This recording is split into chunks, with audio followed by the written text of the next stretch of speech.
Chapter 23. Hazel spread out the map on the throne, and they all crowded around to look at it. The ink was faded, but still legible. Sundew stared at the odd shapes and recognized the peninsulas that jutted into Dragonfly Bay. Willow leaned against her shoulder, her scales warm and smooth. That must be the distant kingdoms, Cricket said, pointing to the coastline on the far right-hand side of the map. Yes. Tsunami agreed. That's the Ice Kingdom up here, the Kingdom of Sand all along here. And this is the eastern coast of Pantala, Hazel said, pointing to the coastline on the left. Even in a one-page drawing, the distance between the two continents looked immense, uncrossable. Sundew's heart sank. So these dots in between? Turtle said. Could those be islands? Yes! Cricket cried, making them all jump. That's it! They're islands! Look! Clarissa drew little arrows from one to the next. Start here, then fly here, then here next. Her claw hovered above the map as she pointed out the route. That's how she got to Mantala, Willow said wonderingly.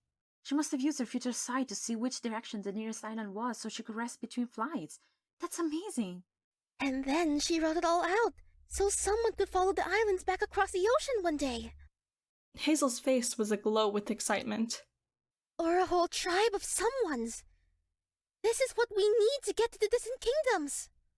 Oh, wow! Cricket said. We're going?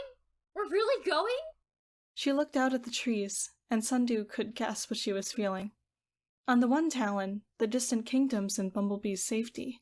On the other, blue. If that were Willow trapped by the other mind, Sundew wasn't sure she'd be able to fly away, no matter what the stakes were.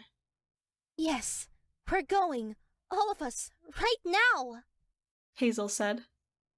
Oh, everyone? Tsunami said, sounding slightly alarmed. I mean, right.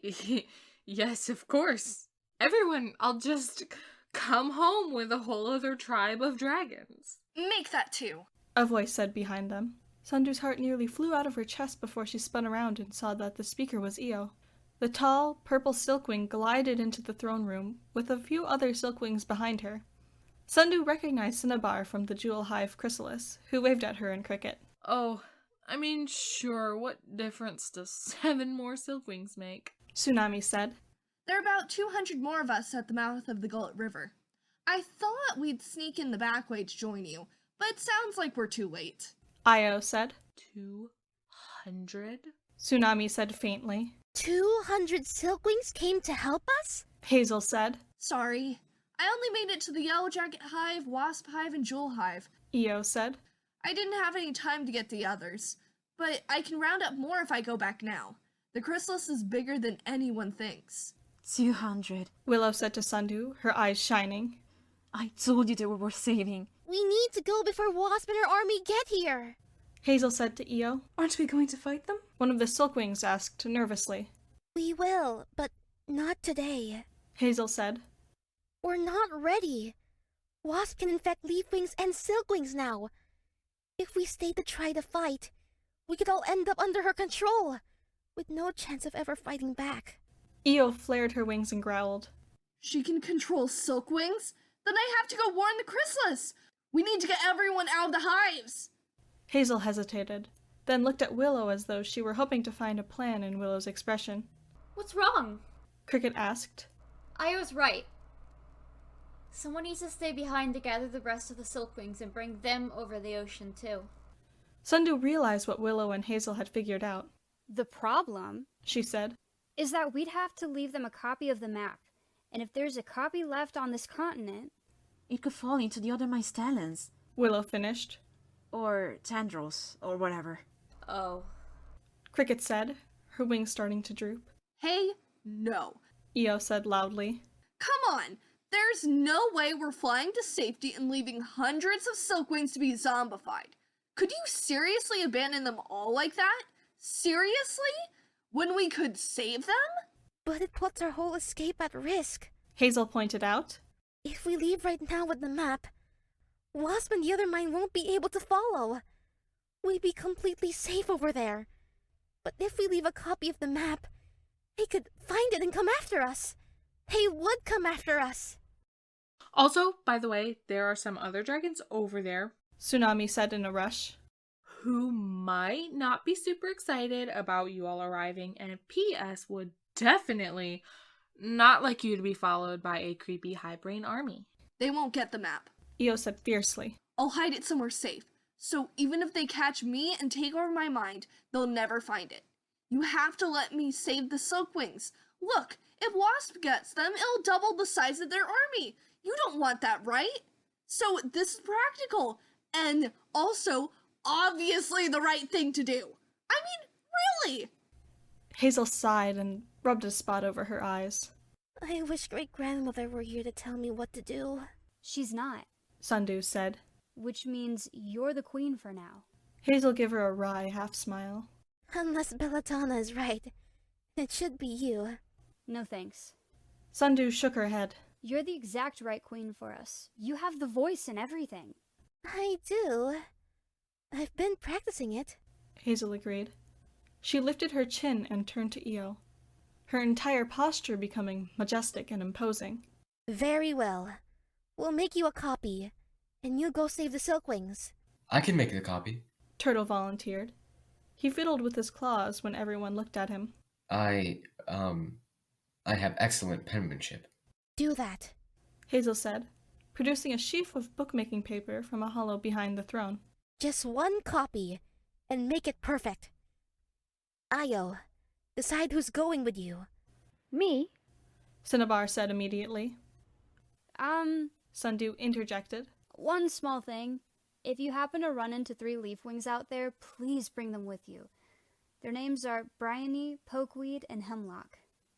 Hemlock, Willow said. your father? Sundew nodded. They weren't exactly close, she and her father. He was usually too busy following Belladonna's orders. And he was terrible with words. But he was still her father, and she was leaving him here. She had no idea where he might be, or how to get him a message. She just had to hope Io found him before the other mine did. Hazel was about to issue another order, but stopped as they all heard crashing from overhead. Sundew felt all her muscles tense as she looked up. They couldn't have reached us this quickly. They can't be here already.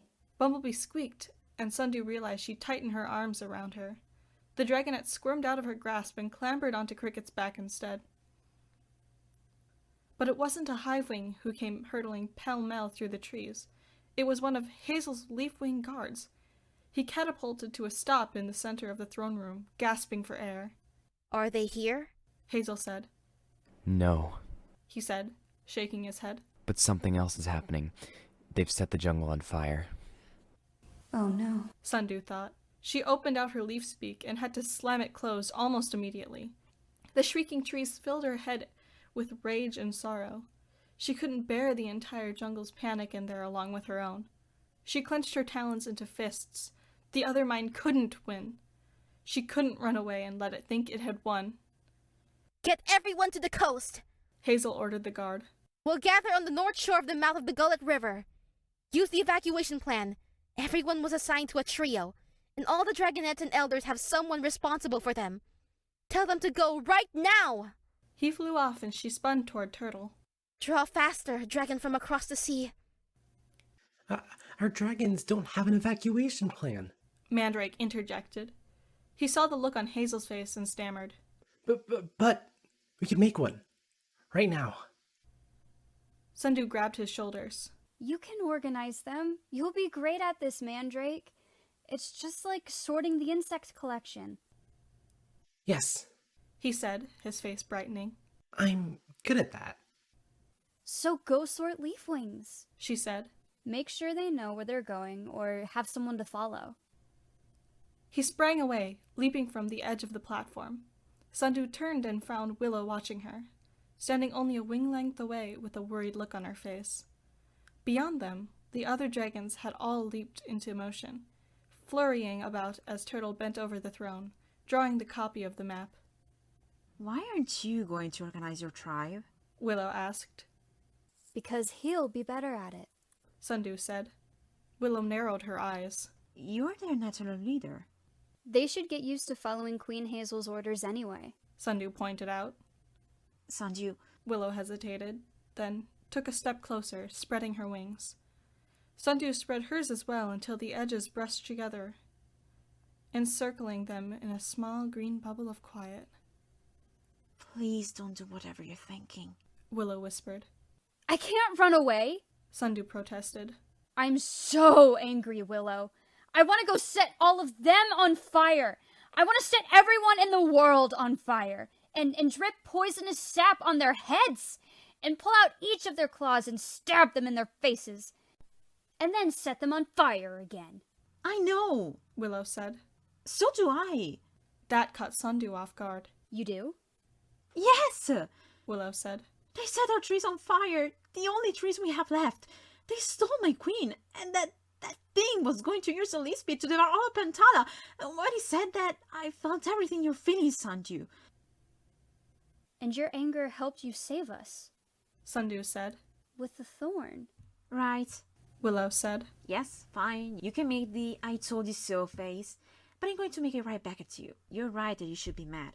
But I'm right that you should focus on who deserves your anger and when to fight. They all deserve my anger. Sundew said, her voice rising. You know they don't. There's a monster inside them. There's a monster leading them. If you scatter your anger around like an Dandelion seeds, you'll hurt everyone, tire yourself out, and end up with a bunch of indignant Dandelions. But if you summon it all together and aim for the monster, you'll win. I know you will. Because you're Sundew, my forever dragon. Sundew's eyes filled with tears, and she covered them with her talons. Ah, that's not fair. You're turning me into you. Look at my stupid leaking face. I think you mean, oh, you're my forever dragon too, Willow. Willow said in a rather terrible imitation of Sundew's voice. You know you are, Twigs for Brains. You're, like, really good at this romance thing, Willow observed. Sundew laughed around her tears and thought, how can I be this furious and this sad and this terrified and this full of love all at the same time? Wait, I have one more really excellent point. Willow said. If you go turn enough to fight the thing right now, fueled by super rage, it will 100% gobble you up your brain, and then it'll have Pantala's most powerful leaf speak. Without whole turn, that plant can only grow at whatever speed it normally grows at. Probably pretty fast. Sundew guessed. Like a weed. But nowhere near as fast as it could grow if it had whole turn. Or you. So you need to get away from it more than anyone, if we want a chance to saving this continent when we come back. Sundew sighed and leaned into her. All right. You're right. As usual, Willow. Willow added in her Sundew voice, smiling through tears. When we come back...